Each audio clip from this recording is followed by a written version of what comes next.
Halo semuanya, selamat datang di sesi bedah materi kita. Nah, hari ini kita bakal ngebahas sesuatu yang jujur aja kita semua rasain tiap hari. Kita bakal bongkar habis-habisan satu misteri besar. Kenapa sih cuaca kita akhir-akhir ini tuh makin gila, makin ekstrim dan tebak-tebakan banget? Serius deh, siapkan fokus Anda karena fakta-fakta yang bakal kita bahas ini dijamin bakal ngubah cara Anda ngelihat awan di langit selamanya. Coba deh bayangin situasi ini. Anda udah capek-capek nyiapin rencana piknik atau acara di luar dari jauh-jauh hari. Paginya cuaca cerah banget, tiba-tiba sorenya hujan badai turun gitu aja tanpa permisi. Kesel banget kan? Rencana langsung berantakan. Atau mungkin Anda nyadar nggak sih, kalau musim kemarau yang harusnya udah selesai, malah lanjut terus bikin kering kerontang berbulan-bulan?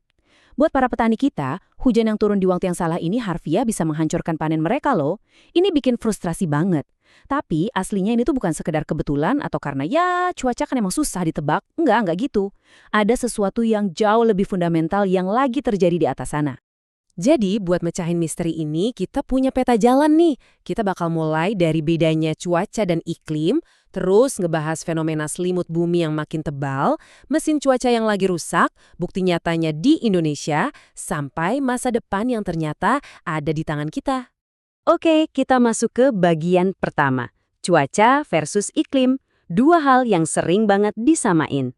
Sering banget kan kita dengar orang nyamain cuaca sama iklim. Padahal dua hal ini beda banget loh. Gini, bayangin cuaca itu kayak suasana hati atau mood Anda hari ini. Bisa berubah dari jam ke jam, dari pagi ke sore. Nah, kalau iklim, itu lebih ke kepribadian Anda secara keseluruhan. Sifat dasar yang kebentuk dalam waktu lama, bisa puluhan sampai ratusan tahun. Nah, poin pentingnya tuh di sini. Karena kepribadian bumi kita secara keseluruhan ini lagi berubah, makanya suasana hati atau mood hariannya jadi super labil dan, ya itu tadi, nggak bisa ditebak sama sekali. Lanjut ke bagian kedua, selimut bumi yang menebal. Ini dia akar dari segala kekacauan ini. Dan percaya atau enggak, selimut ini awalnya 100% alami. Jadi gini, bumi kita tuh punya sistem pengatur suhu alami yang namanya efek rumah kaca. Gas-gas di atmosfer kita itu kerja bareng kayak selimut raksasa. Tanpa selimut alami ini, tebak coba berapa suhu rata-rata bumi.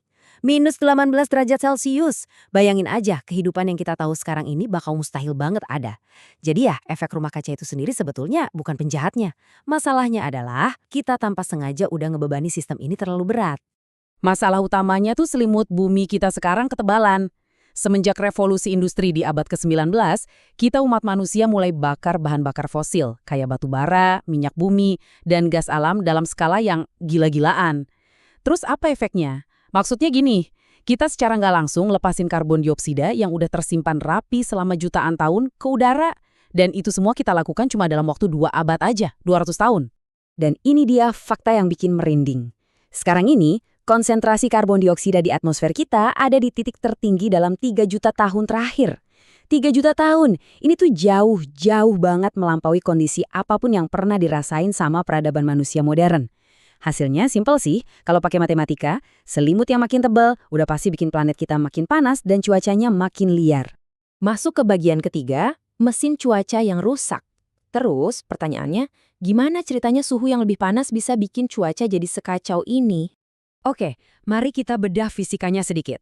Secara sains, panas itu sama dengan energi yang bikin kacau. Ada 3 tahapan nih. Pertama, suhu yang naik berarti makin banyak energi yang numpuk di atmosfer kita. Ingat ya, cuaca itu pada dasarnya adalah pergerakan energi. Jadi energi yang membludak bikin sistem cuaca jadi makin aktif, makin intens, dan badai juga jadi jauh lebih kuat.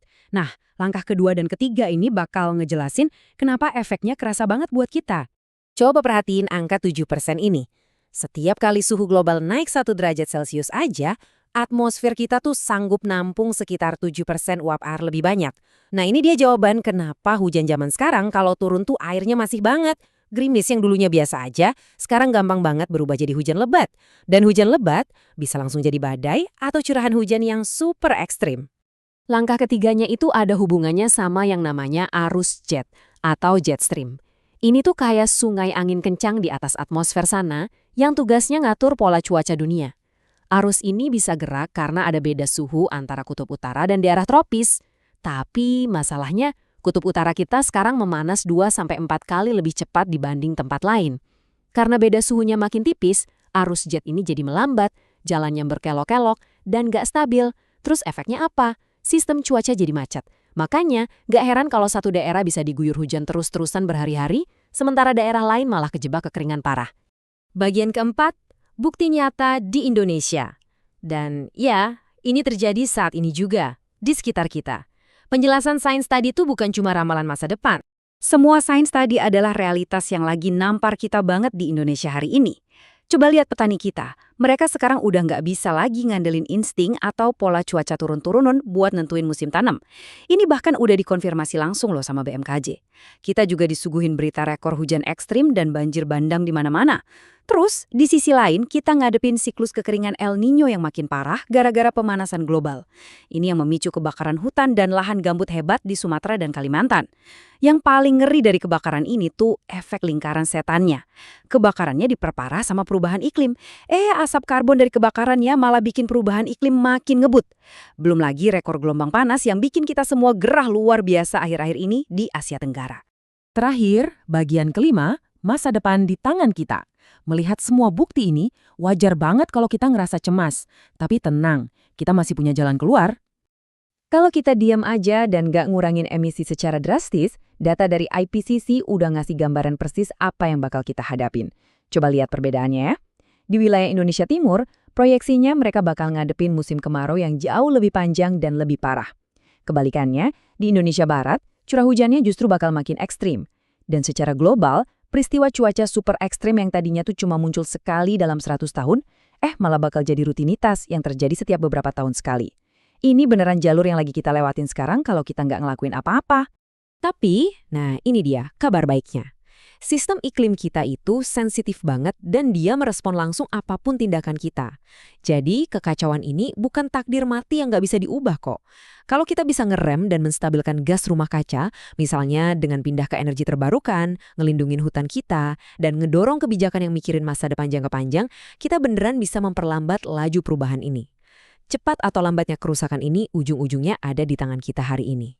Jadi, satu poin penting yang harus banget kita ingat dari semua bedah materi ini, cuaca kacau yang kita alamin sekarang ini bukan sekedar siklus alam biasa. Ini tuh sinyal bahaya dari bumi yang lagi stres karena cara hidup kita. Nah, kalau kita yang bikin masalahnya, berarti kita juga kan yang megang kuncinya. Pertanyaan terbesarnya sekarang, cuaca macam apa sih yang pengen kita wariskan buat anak cucu kita nanti?